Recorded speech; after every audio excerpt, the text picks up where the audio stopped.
আমরা এখন টেমপ্লেটকে মডিফাই করার সিস্টেমটি দেখব। যেমন এখানে লেখা আছে বীজ, আমরা বীজ না রেখে আমাদের নিজস্ব নাম এখানে দেওয়ার জন্য চুজ করব। সে কারণে আমাদেরকে যেতে হবে টেমপ্লেট ম্যানেজারে। মূলত একটি টেমপ্লেটে কতটুকু মডিফাই করা যাবে সেটি টেমপ্লেট তৈরি করার সময় নির্ধারিত হয়ে থাকে। আমরা যদি বীজ নামক এই টেমপ্লেটের ভেতরে যাই তাহলে দেখতে পাচ্ছি যে এখানে লেখা হচ্ছে there are no parameters for this item, অর্থাৎ এখানে মডিফাই করার মতো কোনো প্যারামিটার রাখা হয়নি। তারপরেও লেসনটি বোঝার সুবিধার্থে আমরা একটু ব্যাকে গিয়ে টেমপ্লেটটিকে আবার চেঞ্জ করে দিচ্ছি। ডিফল্ট আরেকটি টেমপ্লেট, অর্থাৎ এই মুহূর্তে আমরা যে ছবিটি দেখতে পাচ্ছি সেই টেমপ্লেটটিকে আমরা ডিফল্ট করে দেব। এখানে ক্লিক করে ডিফল্ট বাটনে ক্লিক করব। আমরা যদি আমাদের প্রিভিউতে একটু রিলোড দেই তাহলে দেখতে পাবো যে আমাদের টেমপ্লেটটি পরিবর্তন হয়েছে।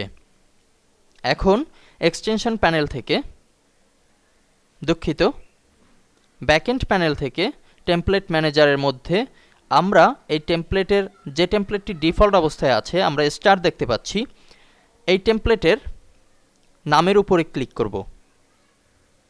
প্যারামিটারসে আমরা এখানে অনেক প্যারামিটারস দেখতে পাচ্ছি যা আমরা নিমিষেই পরিবর্তন করে দিতে পারি।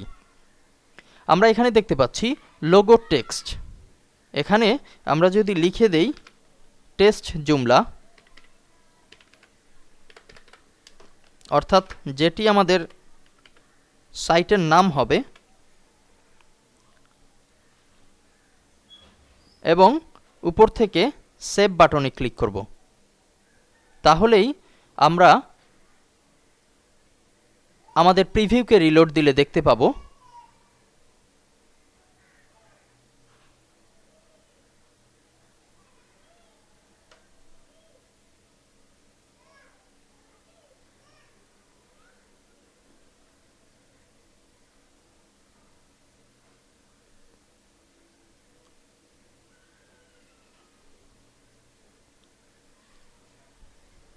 দুঃখিত, আমরা এখনও পাচ্ছি না আমাদের শিরোনাম, অর্থাৎ যে নামে আমরা টেমপ্লেটটি করব। আমরা আবার একটু ব্যাকএন্ডে প্রবেশ করে আমরা লোগো টাইপ টেক্সট চুজ করছি এবং সেভ বাটনে ক্লিক করছি।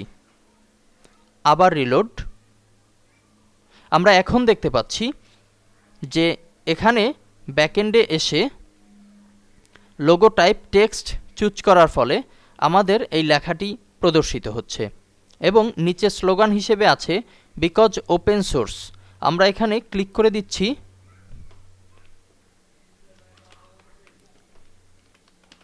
ফর ইয়োর ট্রায়াল,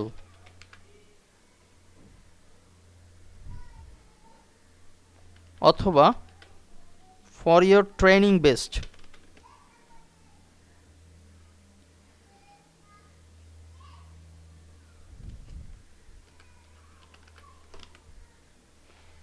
এটি লিখে আমরা যদি অ্যাপ্লাই দেই এবং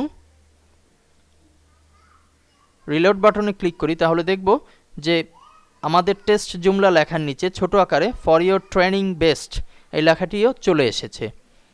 এভাবে করে আমরা এখান থেকে স্লোগান, নাম, স্লোগান, টেমপ্লেট ফন্ট সাইজ, অর্থাৎ ফন্টের সাইজটা কি হবে সেটি, টেমপ্লেট ওয়াইড, টেমপ্লেট স্টাইল এবং আরও বেশ কিছু পয়েন্টে আমরা চেঞ্জ করতে পারবো। মূলত টেমপ্লেটের চেঞ্জ কতটুকু করা যাবে সেটি টেমপ্লেট তৈরি করার সময় ডিক্লেয়ার করা হয়ে থাকে, সেজন্য সব টেমপ্লেটের মডিফাই সিস্টেম এক নাও থাকতে পারে। ধন্যবাদ।